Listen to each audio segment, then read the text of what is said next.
자, 구해줘 다음 주. 다음 주에는 어떤 섹터와 어떤 종목을 노려야 되는지 오늘 구조대 두 분 어김없이 나와주셨습니다. 송유 매니저, 박철수 매니저, 어서 오세요. 안녕하세요.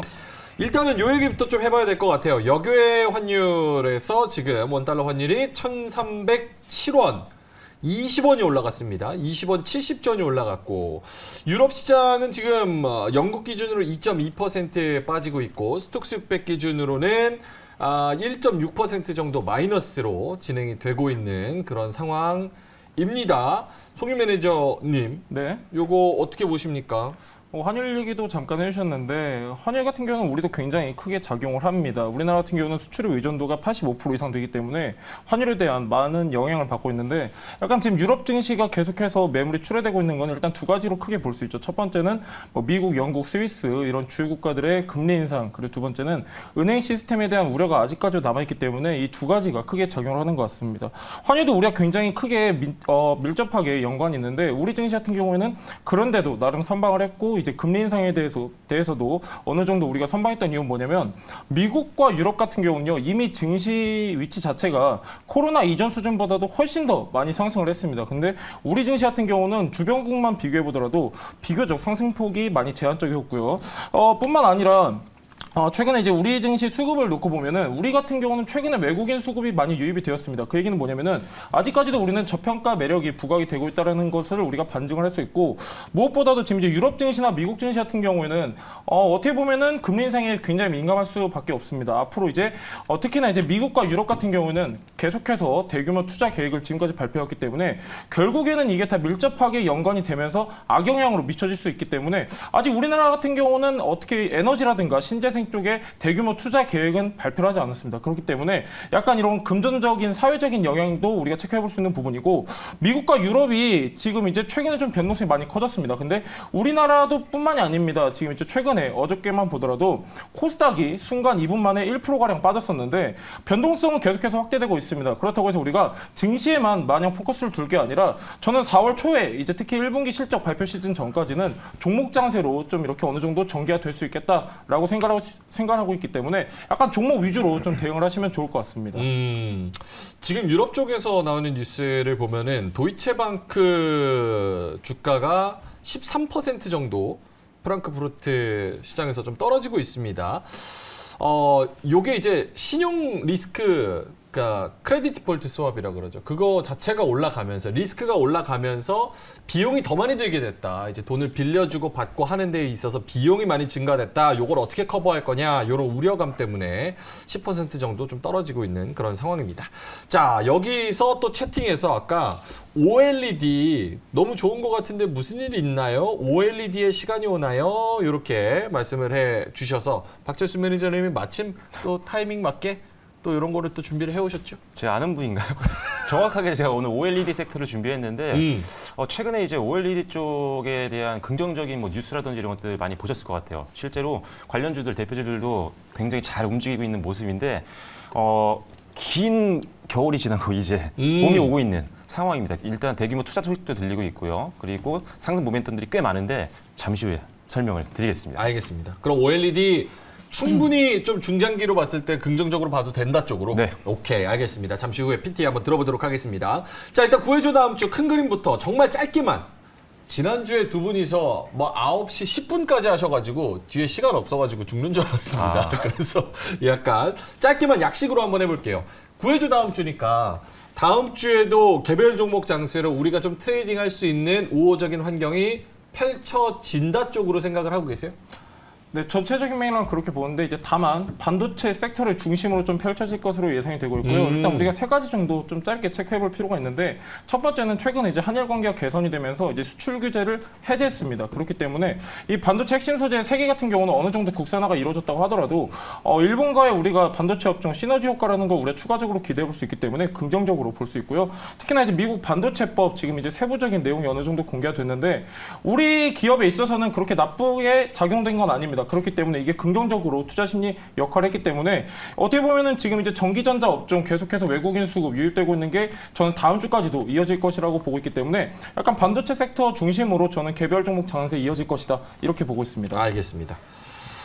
하얗게 불태웠다님께서 OLED 이제 놓아줄게. 제발 본전 와라. 3년에서 5년 됐어요. 이렇게 말씀하시는데 네. 본전보다 더 높이 올라갈 수 있겠죠? 근데 사실 OLED 종목이 굉장히 많아요. 음. 굉장히 많은데 보통 이제 OLED 회사들 보면 반도체 사업 같이 하는 기업들이 많거든요. 이게 같이 연관이 좀 돼 있기 때문에 일단 삼성 디스플레이 쪽이랑 거래 관계가 있는 기업들 같은 경우는 한번 이번에 적자 폭도 줄이면서 지금까지 힘들었던 주가 회복도 나오지 않을까 넘어갈 수 있을 걸로 보고 있습니다. 저는. 오케이, 알겠습니다. 뭐 박철수 매니저님은 그 매크로 환경에 대해서는 FOMC도 지나갔고 네. 오늘 금요일에 코스닥 상황 봤을 때 네. 다음 주에도 역시 코스닥에서 뭔가 트레이딩 해볼 수 있는 환경이 되겠다. 저는 개인적으로는 코스닥밖에 안 보고 있긴 합니다. 오. 네, 좀 오래됐는데 한 1, 2년 정도는 지금 코스닥 위주로 지금 베팅을 하고 있고 일단 지금 시장에서 핫한 종목들이 대부분 다 코스닥에 예. 포진이 되어 있어요.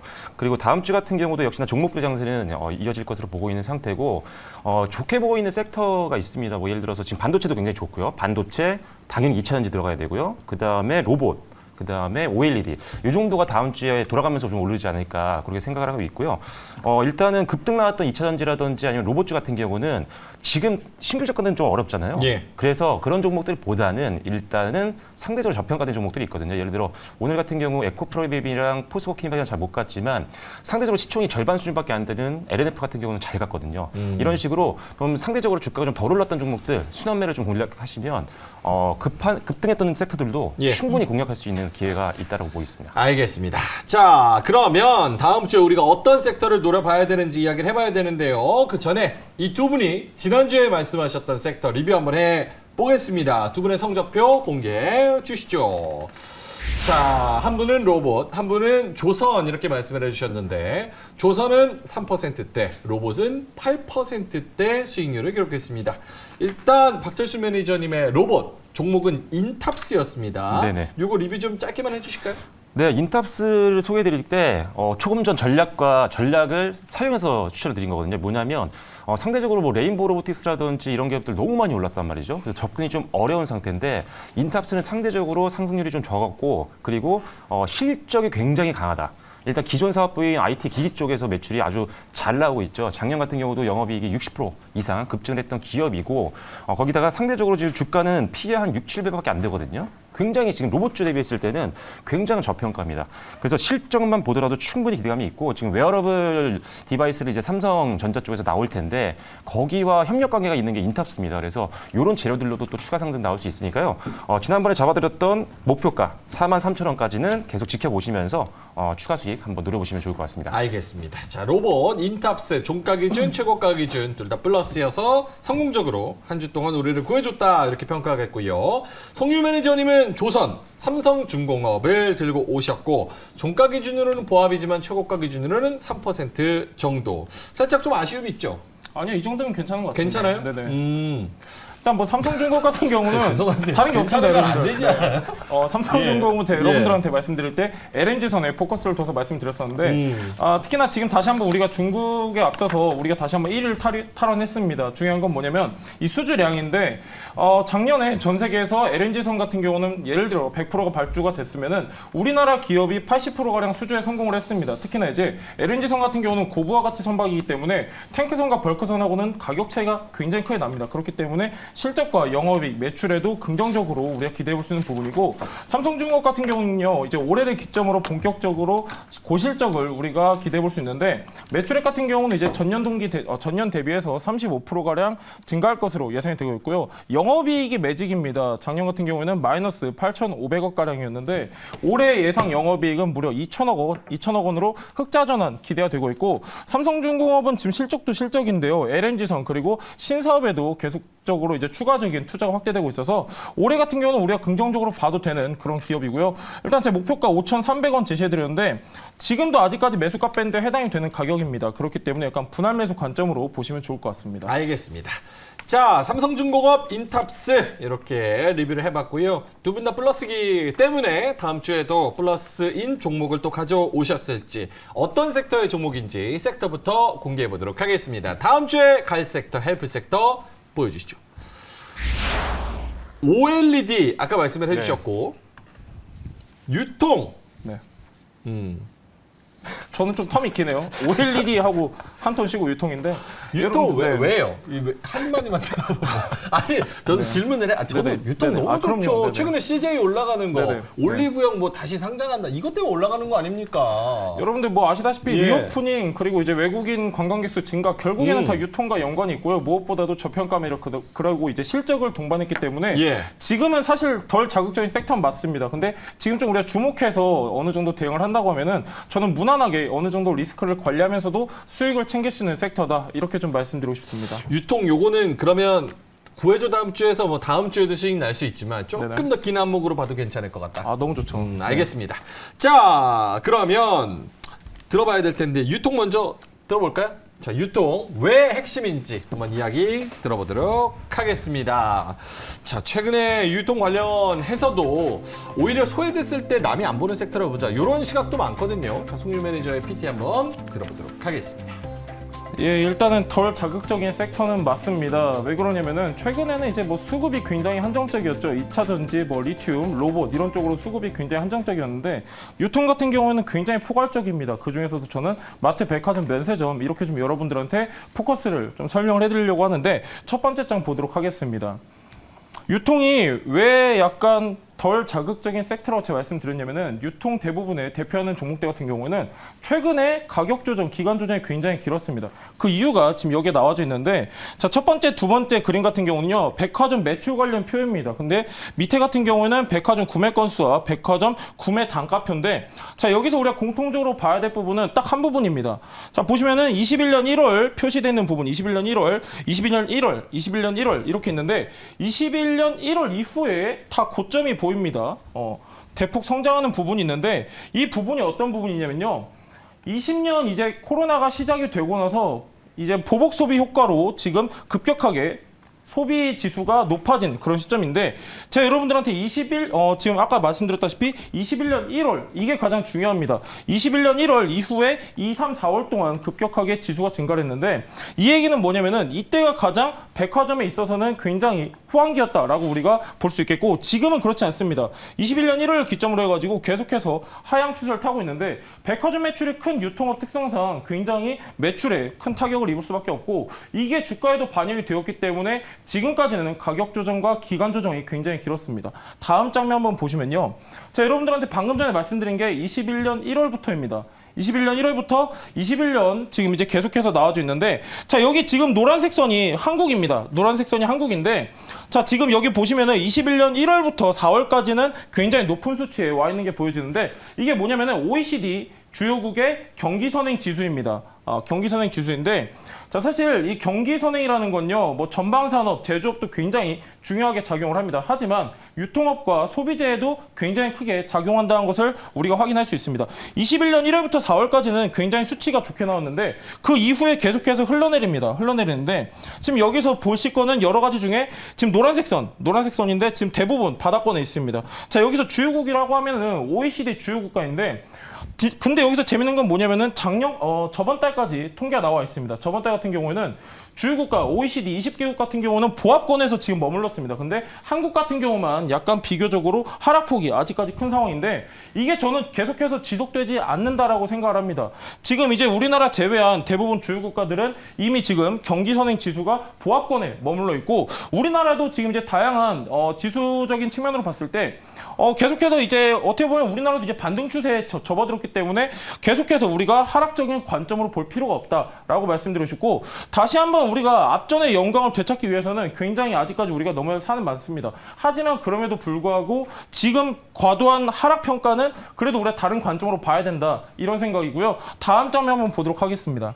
자, 이제 제가 여러분들 말씀드렸다시피 마트, 백화점, 편의점 위주로 좀 보시면 좋겠다 말씀드렸었는데 편의점입니다. 편의점 같은 경우에는 특히 이제 국내 시장 같은 경우에는 전부 다 우리가 포화 상태로 알고 있는데 점포 숫자만 놓고 봤을 때는 포화 상태가 맞습니다. 하지만 매출 측면으로 봤을 때 이게 지금 CU와 GS25 두 개를 이제 비교해 놓은 표인데 사실 많죠. 편의점 브랜드가 굉장히 많은데 이 두 개가 지금 1, 2위를 다투고 있기 때문에 가져왔습니다. 보시면은 매출은 매년 증가하고 있습니다. 매출 매년 증가하고 있고 근데 제가 말씀드렸다시피 국내 시장은 이미 점포수가 포화 상태이기 때문에 그렇다면 이제 해외 진출한 회사 위주로 좀 보셔야 됩니다. 일단 3개 정도 지금 보여지는데 첫 번째 CU입니다. CU 같은 경우에는 작년 기준으로 몽골에만 300개의 점포를 열었고요. GS나 이마트도 마찬가지입니다. 그러니까 우리나라 유통업, 특히 편의점 같은 경우에는 국내 시장의 매출은 증가하고 점포 숫자는 해외를 위주로 증가하고 있다. 우리가 생각하면 좋을 것 같고 다음 장면 한번 보도록 하겠습니다. 사실 이 모든 게 거의 다 실적과 관련된 내용입니다. 자, 우리나라 지금 작년 기준인데 우리나라 국내 유통시장 같은 경우에는 굉장히 큽니다. 시장 규모가 어느 정도냐면은 작년 기준으로 했을 때 600조입니다. 600조. 우리나라 한 해 예상과 맞먹는 그런 시장 규모인데 자, 여기서 우리나라 대표하는 유통 3사가 차지하는 비중은 12%입니다. 12%고 자, 여기서 뭐 쿠팡 같은 경우는 이제 온라인을 주력으로 하고 있고 신세계와 이마트는 온라인, 오프라인 둘 다 주력으로 하고 있는데 자, 우리가 마트를 봐야 될 때는 여기서 그나마 비중이 큰 이마트를 한번 보도록 하겠습니다. 다음 장면 한번 보시면요. 자, 이거는 이제 이마트 전년 대비 GPM 변동폭 추이와 대형마트 음식점 소매 판매 지수 추이 이렇게 두 개가 있는데 쉽게 얘기하면은 매출에서 이익을 벌어들인 양을 지금 지수화한 표입니다. 그러니까 20년 1분기 같은 경우에는 적자였어요. 사실 물건을 팔아도 적자였는데 이게 계속해서 코로나 기간을 거치면서 오히려 지금은 정반대의 수익을 보여주고 있습니다. 그러니까 코로나 시국을 거치면서 적자에서 흑자로 돌아섰다는 점 우리가 확인할 수 있고요. 그리고 이제 대형마트 및 음식점 소매 판매 지수 추이 이런 어떻게 보면은 지표가 굉장히 중요합니다. 중요한데 자, 여기서 보시면요. 대형마트 같은 경우에는 지금 21년을 기점으로 해가지고 어느 정도 하락으로 전환했으나 다시 이제 코로나 시국이 끝나면서 다시 플러스로 전환하고 있는 시점인데 음식점은 그렇지가 않습니다. 계속해서 경기 침체 우려라든지 이제 어떻게 보면은 소비 심리 위축으로 오히려 하락을 하고 있는데 대형마트 같은 경우에도 지금 계속해서 추가적으로 긍정적인 모습이 많이 보여진다라는 점 확인할 수 있습니다. 다음 장면 한번 보시면요. 자, 여기서 이제 좀 중요한 거는 면세점이 나왔습니다. 면세점. 한동안 이제 우리가 리오프닝 하면서 면세점 했었는데 그 디테일한 수치가 여기 나와져 있습니다. 일단 여기에 지금 3개 정도 제가 기사를 놨는데 이거는 이제 최근 이틀부터 10일 사이에 나온 기사입니다. 첫 번째는 외국인 관광객 증가로 활기 넘치는 명동인데 두 번째 같은 경우는 신세계 면세점 동남아시아 관광객 유치 시도. 기업에서 지금 오히려 관광객을 유치하고 있습니다. 그리고 지자체에서도 지금 이제 비슷한 노력을 하고 있는데요. 제주도 관광객 유치 시동 이런 내용이 있는데 제주도 뿐만이 아니라 이제 부산 다양한 지자체에서도 관광객을 유치하려고 많은 노력을 기울이고 있습니다. 자, 표를 한번 보시면요. 일단 한 4개 정도 대표적인 면세 회사가 있는데 자, 여기 보시면은 롯데 같은 경우에는 지금 매년마다 어느 정도 비슷한 성장 모습을 보여주고 있고 신라가 굉장히 대폭 성장했죠. 특히나 이제 최근에 면세점 지금 이제 확정이 됐기 때문에 이 기업들 중에서는 올해 면세점 사업을 기반으로 해가지고 더욱더 매출 성장하는 기업도 있고 그렇지 못한 기업도 있는데 사실 이 면세점만 볼 게 아닙니다. 어떤 기업 같은 경우는 면세점이 전체 매출에서 그렇게 큰 비중을 차지하지 않을 수도 있기 때문에 이 면세점만 놓고 봤을 때는 그래도 신라와 신세계가 굉장히 큰 폭으로 성장을 하고 있다는 점만 참고하시면 좋을 것 같습니다. 다음 장면 한번 보시면요.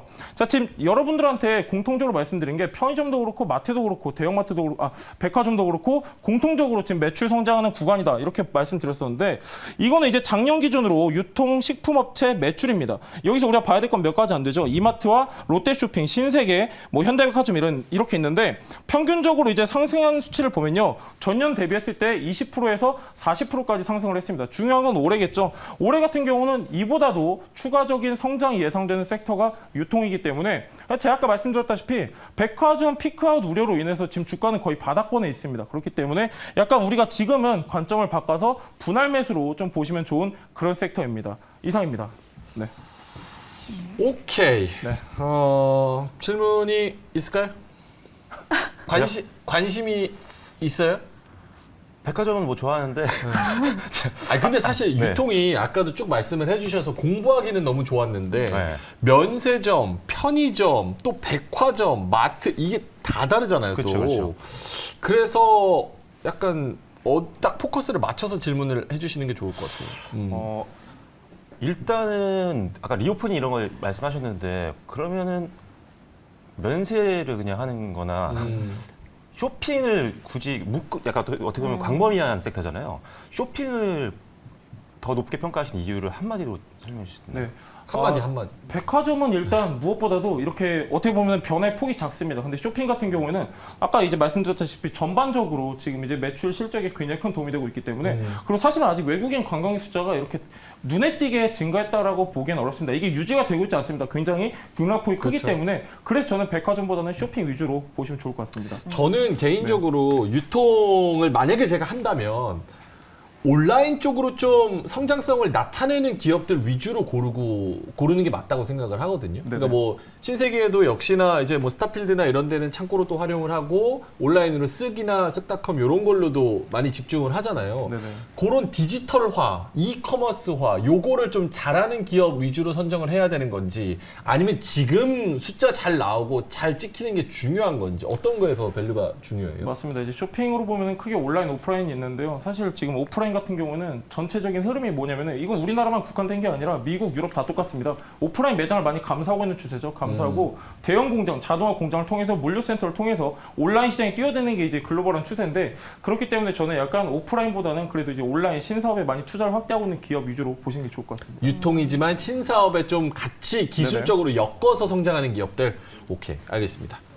또 댓글창에는 여행하는 분들이 많아져가지고 면세점 메리트가 있다라고 말씀을 주셨는데 네. 반대로 환율이 올라가고 있기 때문에 안 좋을 것 같다는 얘기도 올라오고 있거든요. 이거 어떻게 생각하세요? 환율이 올라가는 부담인 건 사실입니다. 근데 그거는 약간 매출적인 측면보다는 영업이익에 밀접한 거기 때문에 네. 가장 중요한 거는 이제 우리가 약간 투자 심리나 복합적으로 볼 필요가 있습니다. 당장 우리가 환율이 부담되는 건 사실이지만 전체적인 흐름, 아까 이제 지표라든지 종합적으로 봤을 때는 지금은 우리가 그래도 긍정적으로 봐야 되는 시점이다. 그러니까 약간 환율도 부담인 건 사실입니다. 근데 이 환율 같은 경우는 1,300원 지금 2년 만에 3년 만에 처음 돌파하는 게 아닙니다. 사실 작년부터 꾸준하게 있었기 때문에 환율에 대한 리스크보다는 그래도 어느 정도 실적 개선, 이제 턴어라운드 하는 분위기 위주로 좀 우리가 재평가할 필요가 있겠다 이렇게 말씀드리고 싶고요. 사실 환율 같은 경우에는 실적에 어느 정도 작용하는 건 사실이지만은 그렇게 사실상 이렇게 어떻게 보면은 전체적인 매출이라든가 이런 데서 차지하는 비중은 작기 때문에 쉽게 얘기하면 환율보다는 그냥 전체적인 맥락을 보시면 좋을 것 같습니다. 네, 알겠습니다. 근데 왜 다음 주를 구해줄 sek터로 가져오신 거예요? 사실 방송 전에 네. 박철수 매니저가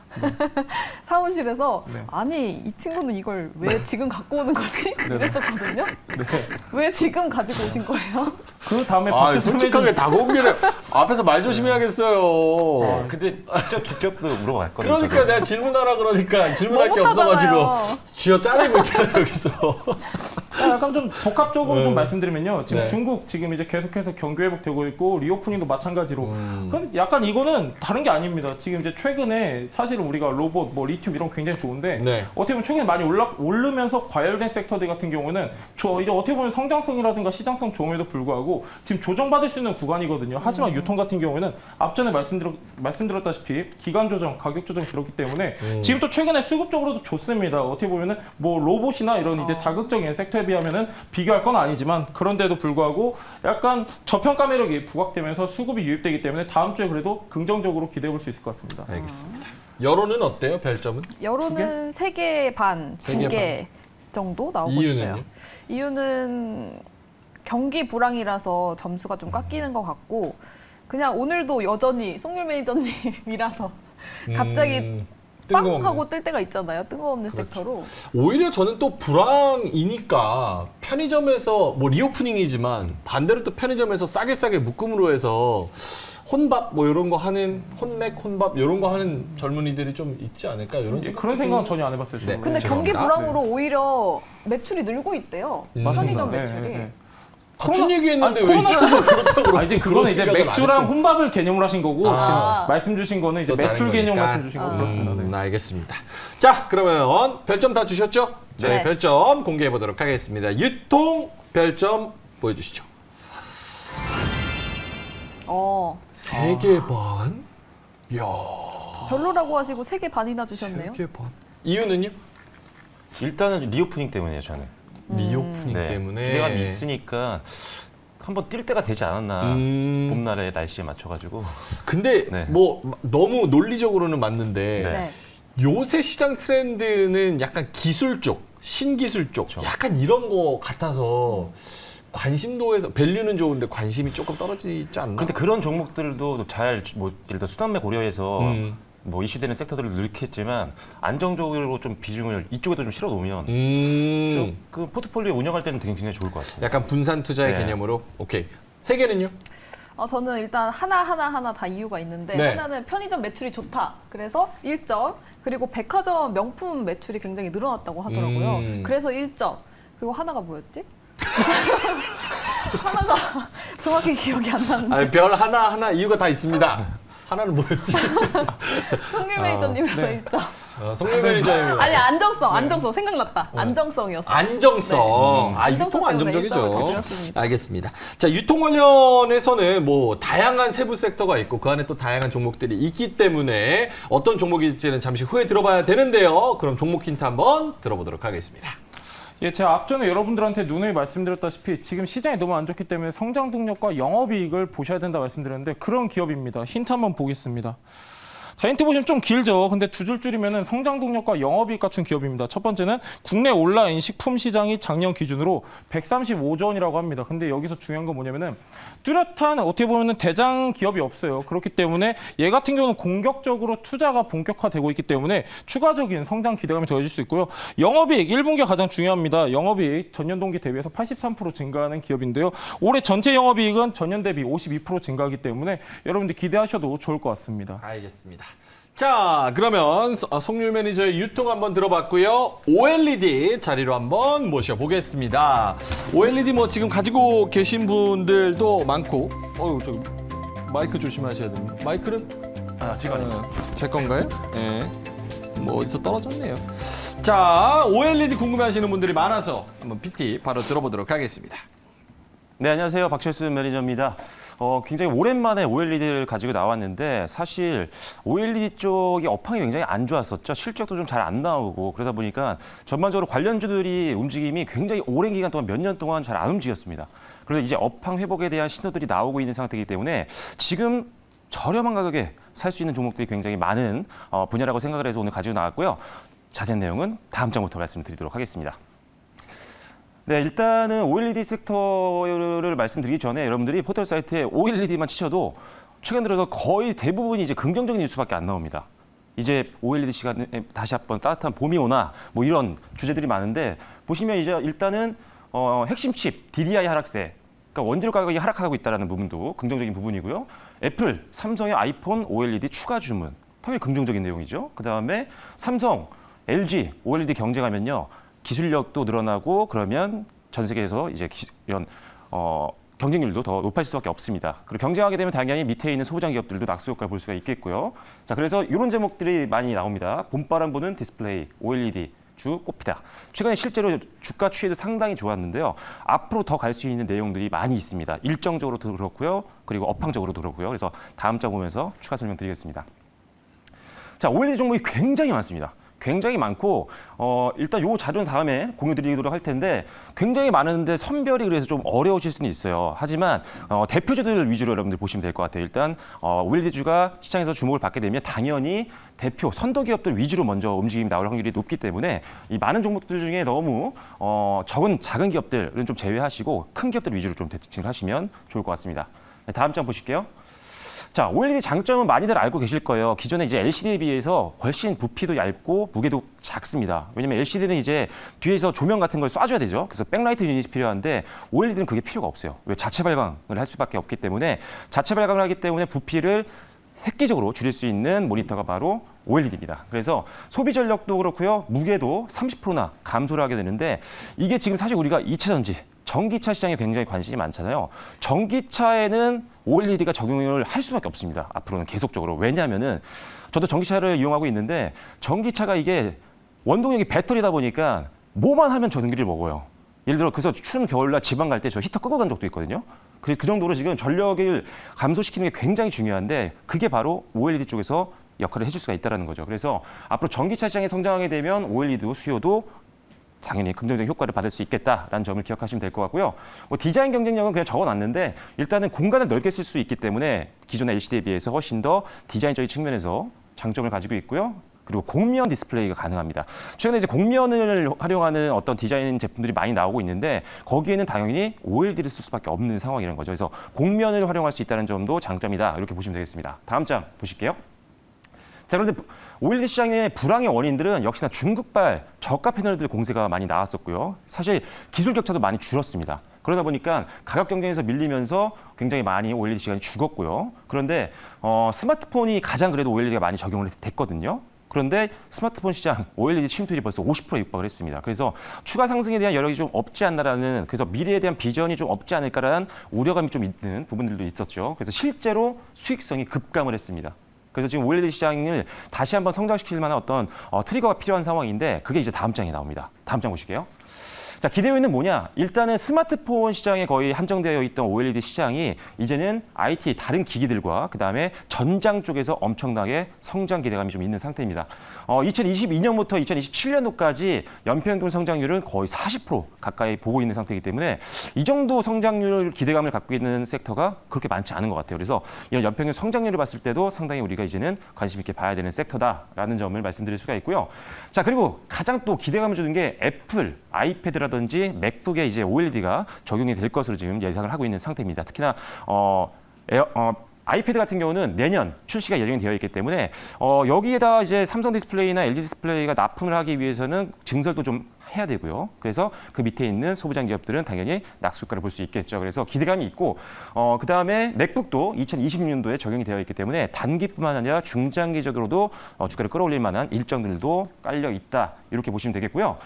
그리고 지금 이 아이패드 쪽에 이제 OLED가 들어갈 예정인데 가장 경쟁자였던 중국의 BOE 같은 경우가 사실 품질이 좀 떨어지긴 합니다. 그래서 아이패드에는 적용이 어려울 것으로 시장에서 보고 있기 때문에 일단 경쟁자가 사라졌다는 것도 국내 기업들에게는 굉장히 호재가 될 수 있다. 이렇게 보시면 될 것 같아요. 그래서 일단은 애플 아이패드나 맥북 같은 경우는 우리나라 삼성 디스플레이와 그다음에 LG 디스플레이 이 두 회사가 양분할 것으로 지금 보고 있는 게 업계의 뷰입니다. 그래서 이 섹터 집중을 하셔야겠죠. 네, 다음 장 보시겠습니다. 실제로 이게 2024년도 내년이죠. 없던 게 생깁니다. 애플의 태블릿 OLED가 생기면서 이 시장이 개화가 되는 건데 이 부분에서 우리나라 두 회사가 다 잡아먹을 수 있겠다라는 전망이죠. 그래서 삼성 디스플레이도 보셔야 되고 LG 디스플레이도 봐야 되겠지만 고개와 주 거래를 하고 있는 기업들도 앞으로 계속적으로 관심 있게 지켜보시면 될 것 같습니다. 일단 내년에 기대감이 굉장히 큰데 주가는 선반영될 것이다 라는 점 기대를 하시면 되겠고요. 네, 다음 장 보시면요. 자, OLED 시장 또 기대 요인이 있습니다. 아까 말씀드렸던 전장용 OLED 시장에 대한 성장 기대감이 있는데 지금 현재 전장용 OLED 같은 경우는 시장이 아직 침투율이 1%도 안 됩니다. 굉장히 작죠. 그런데 최근에 성장하는 모습이 나오고 있기 때문에 앞으로 이 전장용 OLED 시장의 성장은 무궁무진할 것이다 라는 평가를 할 수 있을 것 같고요. 실제로 2020년도부터 2027년도까지 평균적으로 연평균 성장률 한 8%대까지 전망하고 있기 때문에 무난한 시장 성장을 기대해 볼 수 있고 실제로 숫자도 확인이 되고 있습니다. 지금 뭐 LG 디스플레이 같은 경우도 그렇고요. 삼성 디스플레이도 그렇고 OLED 쪽 자동차, 특히나 자동차 쪽에서의 매출 성장이 나오고 있는 게 눈으로 숫자로 확인이 되고 있기 때문에 기대감만 있는 게 아니다라는 점 참고하시면 되겠습니다. 다음 장 보시면요. 관련 내용이 나오는데 실제로 지금 LG 디스플레이 차트입니다. 주가 차트가 아니고요. 자, LG 디스플레이의 자동차 사업부 매출액 추이인데 2020년도 딱 코로나 터졌을 때 저점 찍고 2021년도, 2022년도, 2023년도까지 꾸준하게 이 자동차 쪽에서 매출이 성장하고 있는 것들을 실제 우리가 눈으로 확인을 하고 있기 때문에 이제 전장용 매출이 이제 OLED 시장을 또 성장시키는데 중요한 포인트가 될 수 있다 말씀을 드리겠습니다. 네, 다음 장 보시면요. 자, 그다음에 이제 삼성 디스플레이와 LG 디스플레이가 양대 산맥인데 삼성 디스플레이는 사실 전 세계 시장 점유율 1위입니다. 이 신규 라인은 얘네가 지금 투자를 할 것으로 보고 있어요. 자, 신규 라인을 투자한다. 증설을 하겠죠? 그럼 장비 들어갑니다. 장비를 먼저 보셔야겠죠. 그래서 가장 여러분들이 집중해야 되는 거는 일단 장비, 수주 공시가 나올 수 있는 장비주를 좀 보시면 좋을 것 같고요. 특히 이제 삼성 디스플레이가 8.7세대 라인 투자 계획이 있습니다. 다음 달 초에 예정이 되어 있고 이재용 의장도 와서 뭐 이야기를 나눈다는 것 보니까 그룹 차원에서도 굉장히 집중을 하고 있는 분야건 맞다라는 판단이고요. 자, 투자 이유는 마찬가지입니다. 아까 말씀드렸던 이 OLED 패널. 이게 이제 태블릿이라든지 노트북으로 이제 들어갈 수가 있고 전장용으로도 가고 있기 때문에 이런데 적용률을 상승시키기 위해서 일단은 OLED 증설을 할 수밖에 없는 상황이다. 이렇게 보시면 되겠고요. 자, 그리고 아까 말씀드렸던 아이패드와 맥북 OLED 적용이 예정이 되어 있기 때문에 요거에 따른 수요를 감당하기 위해서 여기 적용하기 좋은 8.7세대를 만들기 시작을 하는 겁니다. 그래서 어떻게 보면은 애플을 지금 어떻게 보면은 투자 계획에 가장 중요한 포인트로 두고 있는 것도 맞다라는 게 이번에 8.7세대를 만드는 것 때문이에요. 왜냐하면 8.7세대 라인은 원장 크기가 굉장히 큽니다. 태블릿이라든지 노트북에 적용을 할 수 있는 기술이기 때문에 굉장히 애플 쪽 기대감이 있는 상황이다 이렇게 보시면 될 것 같고 말씀드렸다시피 대기업들이 라인을 투자하게 되면 당연히 장비주들 먼저 발주가 들어야 됩니다. 지금 삼성 디스플레이가 지금 8.7세대 라인 신규 설비를 투자할 텐데 그러면 최소 빠르면 2분기, 이제 2분기 좀 있으면 2분기죠. 2분기 조금 늦으면 3분기에는 분명히 장비 발주가 나올 겁니다. 그래서 장비 발주가 나올 만한 기업들을 선제적으로 여러분들이 깔아놓는다면 좀 미리 저점에서 매수할 수 있는 좋은 전략이 될 것 같다는 점 말씀드리겠고요. 다음 장 보시면요. 그래서 실제로 뭐 아이패드용 OLED, 그 다음에 OLED 맥북 출시, 지금 LG 디스플레이와 삼성 디스플레이의 일정들입니다. 간략하게 참고하시면 될 것 같고요. 다음 장 보시면요. 일단 지금 보시면 LG 디스플레이가 오른쪽이고요. 그 다음에 삼성 디스플레이의 어떻게 보면 투자 전망입니다. 투자 금액이 상당히 많이 줄었었어요. 업황이 안 좋았었기 때문에. 하지만 2023년도부터 시작해서 급격하게 올라가는 모습들이 예상이 되고 있는 상태입니다. 엄청나게 투자를 할 거기 때문에 당연히 장비주들 보셔야겠죠. 다음 장 보시겠습니다. 네, 다음 장을 보면 네, 여기까지입니다. 없었군요. 알겠습니다. OLED 관련해서 여론은 어떤가요? 여론은 굉장히 좋습니다. 5개, 4개, 가장 안 좋은 게 4개예요. 5G는 또 속였지만 OLED는 안 속이겠죠. 같은 OC지만. 5G, OLED. OG와 OLED, 오또속 막 네. 이런 얘기가 있었는데 그 OLED는 아니겠지. 네. 그런 또 이야기가 있었습니다. 알겠습니다. 근데 저 궁금한 게 있는데 전반적으로 좀 OLED 관련해서 네. 업황이 좀 좋아질 거다라고 예상을 하시는 거잖아요. 네. 근데 중국은 왜 감산을 합니까, OLED? 지금 왜냐면은 신규 쪽을 주목을 하는 거예요, 지금. 8.7. 기존에 있었던 것들은 사실 중국이 네. 기술력이 많이 올라왔어요. 그리고 네. 그쪽은 약간 사실 스마트폰에 약간 가까웠기 때문에 네네. 약간 포화 상태긴 해요. 음. 이미 많이 들어갔어요, OLED가. 그 네. 신규 이제 태블릿이라든지 노트북에 아직 안 IT 들어갔거든요. 쪽으로? 네. 오. 그래서 그거를 지금 공략하려고 지금 신규 라인을 만드는 거예요. 그 네. 우리나라가 선점하기 위해서. 그렇죠. 근데 지금 기술력 차이는 분명히 있어요. 많이 네. 따라잡긴 했지만 이번에 신규 투자하면서 기술력까지 업그레이드 될 걸로 보고 있기 때문에 네. BOE는 껴들 수 있는 팀이 없을 거라고 보고 있어요. 일단 1, 2년 동안은. 네. 맥북 1, 때는 2년 아직 동안? 모르겠습니다. 좀 지켜봐야 될 것 같아요. 알겠습니다. 그럼 전장용 OLED는 좀 진행 상황이 어때요? 숫자가 나오고 있습니다, 지금. 투자가 나오고 있고. 숫자가 나오고 있어요. 숫자가? 실적으로 실적이 지금 나오고 있어요? LG 디스플레이도 마찬가지고 지금 삼성 디스플레이도 자동차 쪽 OLED 사업부 매출이 계속 올라가고 있습니다. 최근 1, 3년 동안 계속적으로. 알겠습니다. 송윤 매니저님은요? 네, OLED가 몇 년 동안 뭐 투자도 미뤄지고 해가지고 또 이제 중국의 저가 공세도 있고 해가지고 좀 안 좋았어요. 사실 몇 년 동안 안 좋았는데 이제 대기업의 투자 기대감도 있고 그리고 무엇보다도 전장으로의 확대는 굉장히 좋은 것 같은데 근데 이제 전장만 놓고 봤을 때는 매년 45%가량 성장을 한다고 하거든요. 그러면 이제 그래도 IT 위주로 생산하는 기업을 봐야 되는지 그렇지 않으면 약간 전장 위주로 타겟을 하는 기업으로 봐야 되는지 어떻게 봐야 될까요? 둘 다 적용되는 회사가 제일 좋겠지만 저는 사실 IT 기기 쪽을 더 보는 것 같아요. 장기로 봤을 때는 전장용을 보는 게 맞는 것 같고 네. 당장 일정이 있는 것들은 아이패드라든지 이런 태블릿 쪽이기 때문에 IT 쪽에 좀 더 매출 비중이 높은 기업이 상대적으로는 단기는 유리할 것 같습니다. 알겠습니다. 저는 개인적으로 다음 주만 놓고 본다면 네. 요거 OLED 관련주 뭐 소재나 장비나 요런 종목들이랑 반도체 소부장들 오늘 올라갔던 그 흐름 이어가는 거랑 어떤 게 두 개만 딱 상대평가를 했을 때 어떤 게 좀 더 셀 거라고 보세요? 오늘 시장 갔을 때 보면 OLED 만만치 않았어요. 오. 거의 다 올라갔거든요. 예. 5% 이상 올라간 것도 굉장히 많았어요. 음. 지금 약간 두 개 다 봐야 될 것 같아요. 아까 송일 매니저님이 반도체 얘기하셨는데 저도 반도체도 좋게 보거든요. 예. 그래서 사실 오늘 반도체 갖고 나올까, OLED 갖고 나올까. 개인적인 생각은 둘 다 매력이 비슷합니다. 근데 그냥 약간 사람들의 인식이나 지금 투심을 생각했을 때는 반도체는 하도 영업 턴어라운드 한다 이게 너무 많이 뒤통수를 맞아서 차라리 OLED가 조금 네. 신선할 수도 있겠다 이런 생각이 맞습니다. 듭니다. 알겠습니다. 자 그러면 별점 다 주셨어요? 네, 좋습니다. 별점 한번 가볼까요? 별점 보여주시죠. 야 오히려 악재일 수도. 싫어하는 것 같은데요?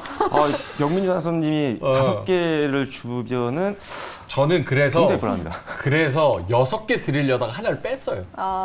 악재가 터져가지고 지금 걱정이 많습니다. 악재.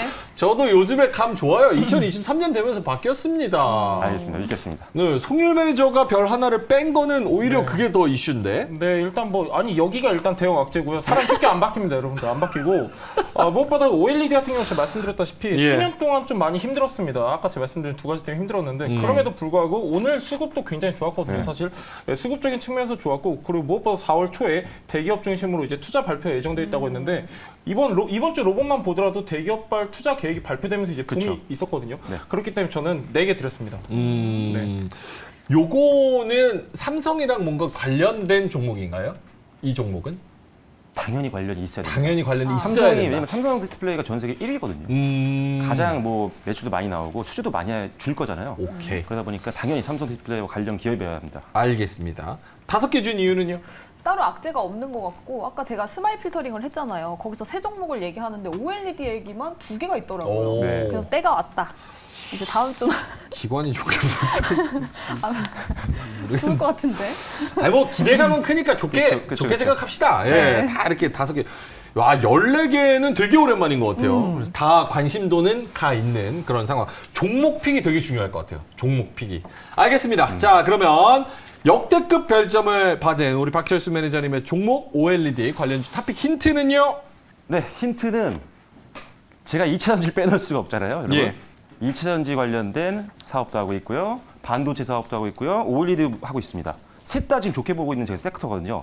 이 모든 업황에 대한 기대감이 있고 성장이 기대되는 모든 섹터의 사업을 다 영위하고 있는 다재다능한 회사 잠시 후에 소개해드리도록 하겠습니다. 알겠습니다. 2차 전지 반도체 OLED 태양광 요거 다 포함이 된다. 관련된 회사라고 하니까 잠시 후에 들어보도록 하겠습니다. 자, 태양님께서 저 다음 주 OLED 사요 말아요. 별 너무 많아서 살짝 불안하긴 하네요. 이렇게 말씀하시는데 있는 그대로 해석하시면 됩니다. 자꾸 이거에 분석을 넣고 관점을 넣고 이러면 복잡해져요. 별이 많구나, 좋구나 이렇게 해석하시면 될 것 같습니다. 자, 그러면 OLED와 유통 결국 두 분의 종목이 궁금해지는데요. 송율 매니저님의 유통 와, 종목 진짜 많거든요. 그 안에서 어떤 걸 가져오셨는지 확인해 보도록 하겠습니다. 종목은요? 예, 롯데쇼핑입니다. 롯데쇼핑 이제 여러분들 잘 아시는 기업인데요. 뭐 자극적인 섹터는 아니더라도 여러분들한테 말씀드릴 포인트가 가장 중요한 것 같습니다. 첫 번째는 로봇 물류센터 건립을 추진한다고 합니다. 여기서 중요한 건 뭐냐면 로봇이 피킹 작업을 하고 여기서는 이제 하루에 3만 개의 물류를 처리한다는 발표인데요. 여기서 중요한 건 뭐냐면은 여기 이 물류센터를 중심으로 해가지고 온라인 식품 시장을 본격적으로 선점한다라는 계획이 있습니다. 아까 제가 보여드렸다시피 지금 이제 온라인 식품 시장 규모는 135조 원입니다. 135조 원인데 대표적인 사업자가 없어요. 그렇기 때문에 지금 본격적으로 공격적인 투자를 해서 어느 정도 시장을 선점하는 게 가장 중요한 건데 롯데쇼핑이 가장 지금 선도 기업이다라고 저는 보고 있습니다. 두 번째는 해외 점포 확대입니다. 롯데쇼핑 같은 경우는 올 8월 베트남 수도 하노이에 대형 쇼핑몰을 오픈한다고 앞두고 있습니다. 중요한 건 뭐냐면은 여기에 들어간 공사 비용만 8,300억이고요. 베트남 수도 하노이에 있는 어떤 쇼핑몰과도 비교해봤을 때 굉장히 큰 규모라고 알려져 있습니다. 여기서 중요한 건 뭐냐면은 해외 시장입니다. 해외 시장. 롯데쇼핑은 국내 시장뿐만이 아니라 베트남, 인도네시아 이런 해외 시장에서도 매출 성장이 두드러지게 눈에 보이고 있기 때문에 매출 성장에도 우리가 어느 정도 기대를 해볼 수 있겠다라는 점 참고하시면 좋을 것 같고요. 무엇보다도 실적이 좋습니다. 1분기 영업이익 같은 경우는 전년 동기 대비 83%가량 증가할 것으로 전망이 되고 있는데요. 올해 전체 영업이익 같은 경우는 전년 대비해서 52%가량 성장할 것으로 예상이 되고 있습니다. 근데 여러분들 제가 아까도 말씀드렸다시피 유통 같은 경우는 지금 이제 백화점 피크아웃 우려로 인해서 주가가 굉장히 바닥권에 있습니다. 그렇기 때문에 약간 우리가 분할 매수 관점으로 보시면 좋을 것 같고요. 매수가는 오늘 종가 79,700원부터 78,300원 보도록 하겠고요. 손절가는 74,000원, 목표가는 86,000원 보도록 하겠습니다. 근데 지금 차트 보고 계시는데 네네. 그 이렇게 좀 흘러내려온 차트는 왜 그런 거예요? 어떻게 아까 분석? 이제 말씀드렸다시피 이제 피크아웃 우려 때문인데요. 백화점 피크아웃 우려 때문인데 그리고 경기 침체 우려도 있겠죠, 당연히. 아까 말씀드렸다시피 소비 지수로 말씀드렸었는데 네네. 경기 선행 지수가 지금 바닥에 내려왔습니다. 바닥에 내려왔는데 우리나라 제외한 이제 주요 국가 20개국 같은 경우는 저번 달에 이제 보합권에 지금 머물렀기 때문에 우리나라도 이제 본격적인 반등을 기대해 볼 수 있겠다라는 점이고요. 이제 아까 박철수 매니저님이 시작하기 전에 저한테 그러시더라고요. 제가 가져온 종목들의 차트 공통점이 있다고. 제가 일단 미끄러진 거 좋아합니다. 미끄러지는데 어떻게 보면 턴어라운드 기대감이 더해져 있는 업종 과정으로 보시면 좋을 것 같습니다. 그거는 또 투자의 전략이랑 기법이니까요. 본인의 네네. 투자 성향에. 알겠습니다. 롯데쇼핑 매수가, 목표가, 손절가 나가니까 다음 주에 어떤 결과를 갖고 올지 한번 기대를 해보도록 하겠습니다. 자, 박철수 매니저님, OLED 삼성과 꼭 관련된 투자를 좀 받을 수 있는, 같이 갈 수 있는 그런 종목을 해야 된다. 어떤 종목인가요? 네, 오늘 여러분들께 소개해드릴 OLED 관련 종목은 SFA입니다. SFA. 네. 일단은 이 회사 같은 경우는 종속회사랑 더불어서 스마트 팩토리 사업, 그다음에 반도체 패키징 사업을 주력을 하고 있는 기업인데 상당히 다양한 산업에 적용이 되는 사업을 하고 있기 때문에 2차 전지에서 지금 매출 굉장히 잘 나오고 있고요. 그다음에 반도체에서도 나오고 있고 오늘 말씀드린 OLED에서도 나오고 있고 태양광 쪽에서도 나오고 있습니다. 가장 주력을 하고 있는 게 바로 이 4개의 섹터거든요.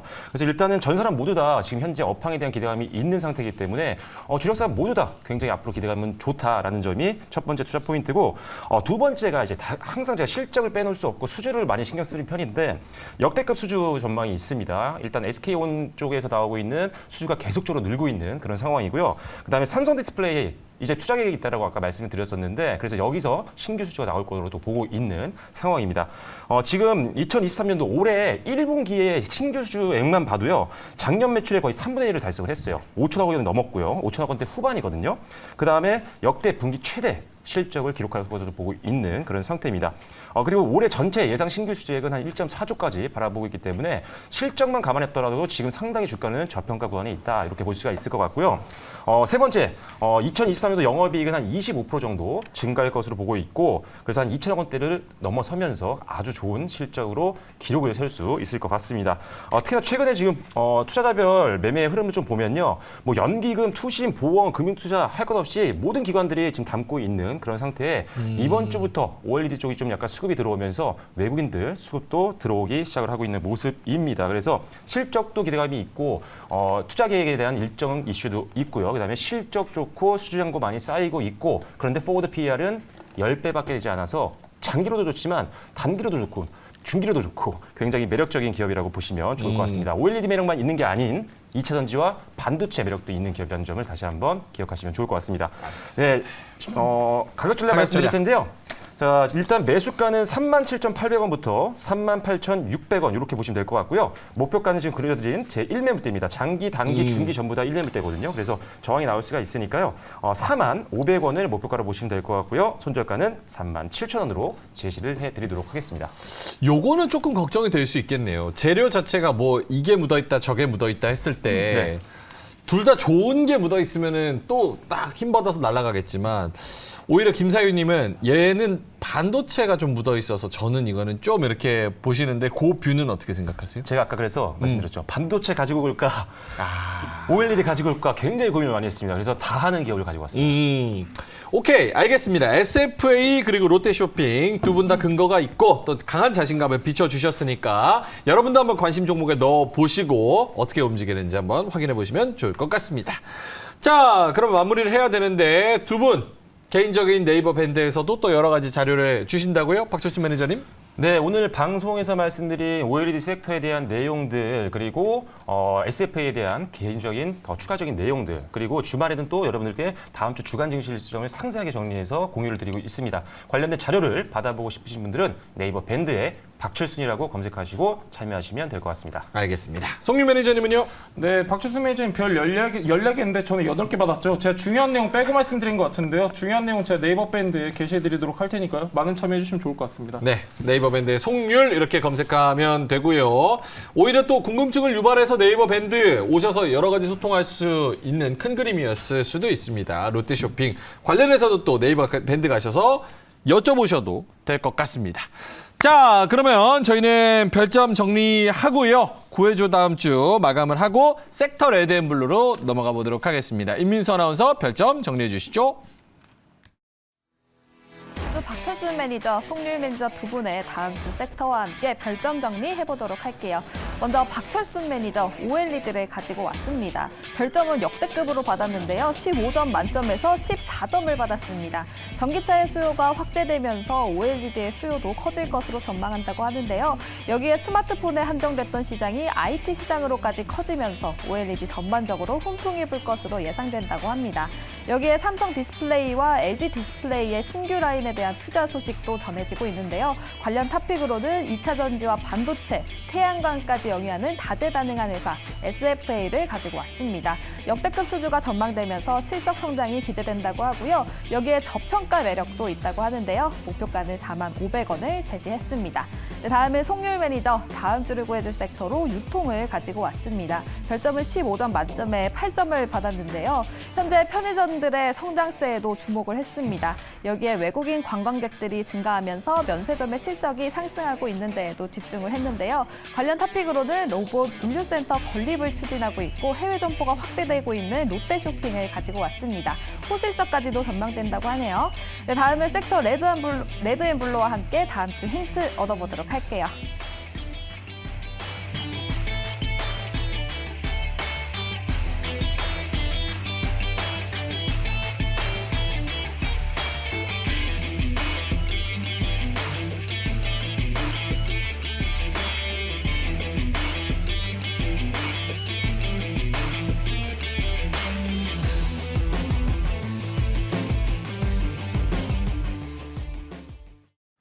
자, 지금부터는 다음 주 시장 OX를 통해서 전망해